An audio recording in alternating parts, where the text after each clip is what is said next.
You've probably been to a Goodwill store before, but you may not realize how large Goodwill Industries of Central Illinois actually is, or what all they really do.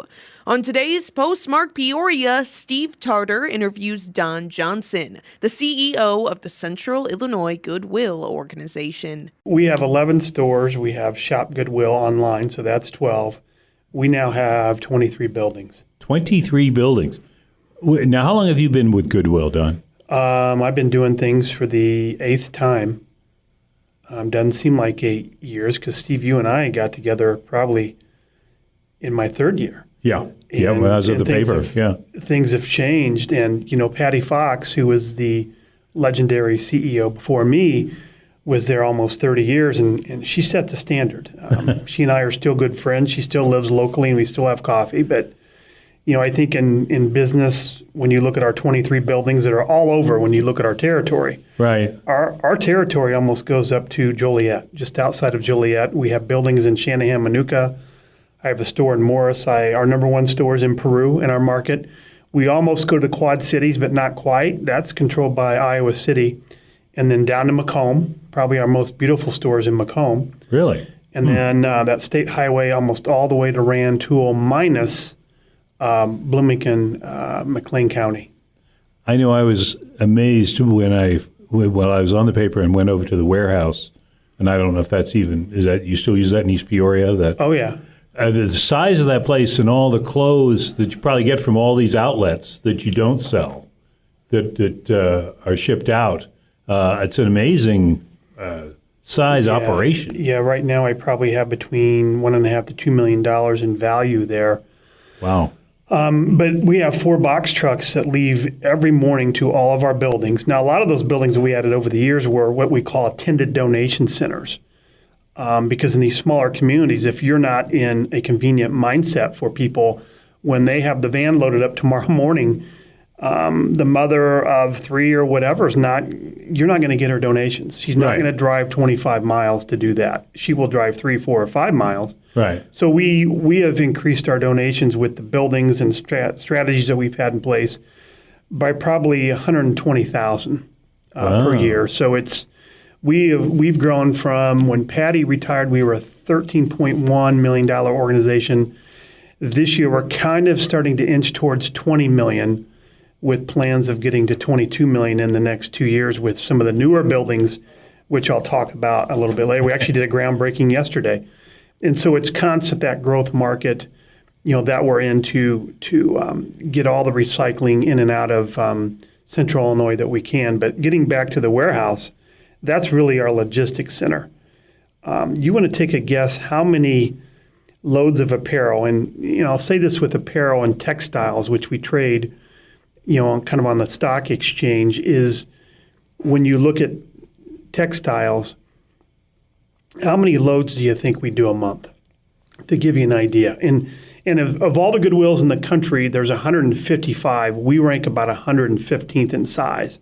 Yet when people see our warehouse, they think, oh, my God, this is a big place. Right. About 50,000 square feet with 4,000 Gaylords in there now, as we're preparing for the winter months because donations tend to slow down in January, February. So we go back to the warehouse to do things. But it's a recycling center. But how many loads of apparel that we bell do you think we do in 1 month? Oh, boy. 50.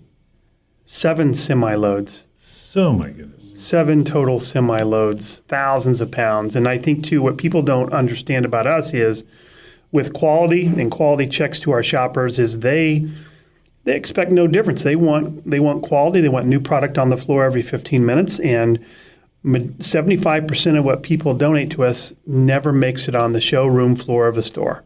Really?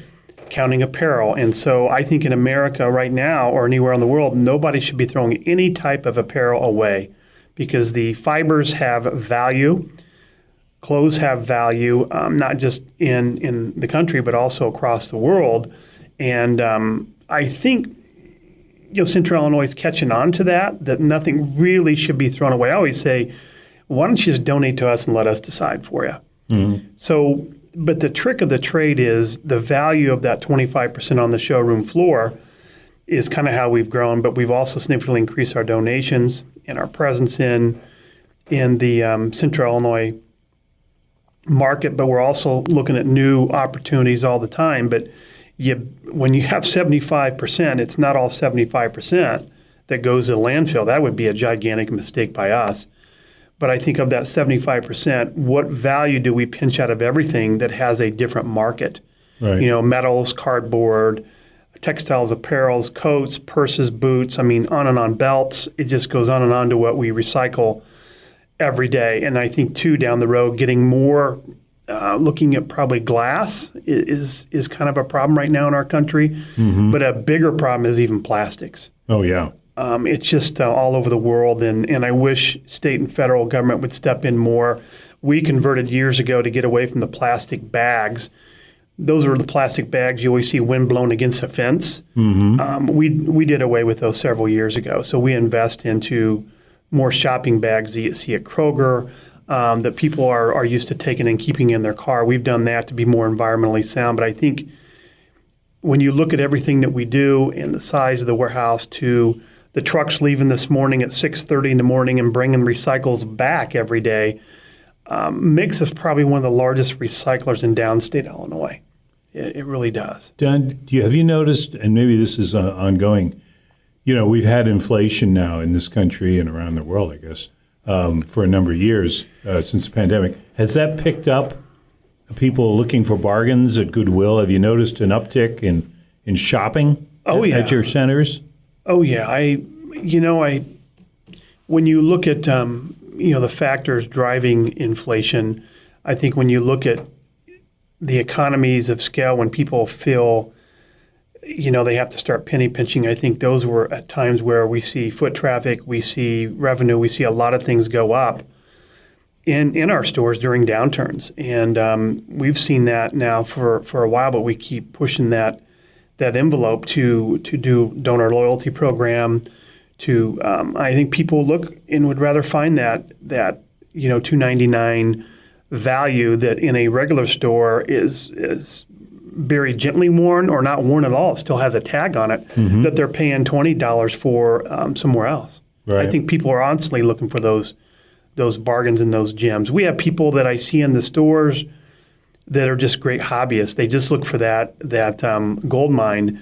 And that's probably the hardest thing for me to get over is, all the people that go through our donations every day, how much value passes through their hands that we don't know or don't have time to research it. Right. That's worth thousands of dollars. Even our Goodwill can tell stories about that. Selling something for $20 that they resell for maybe $1,000, that happens every day at Goodwill.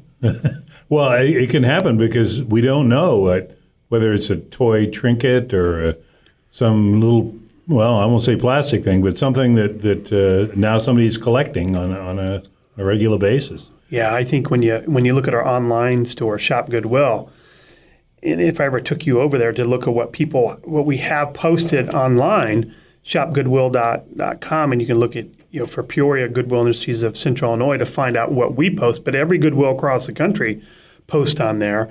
Postmark Peoria is a co-production of WCBU and Mike Sable. If you want even more stories about Peoria history, be sure to subscribe to the Postmark Peoria podcast. That's on Apple, Google, Spotify, or the NPR app.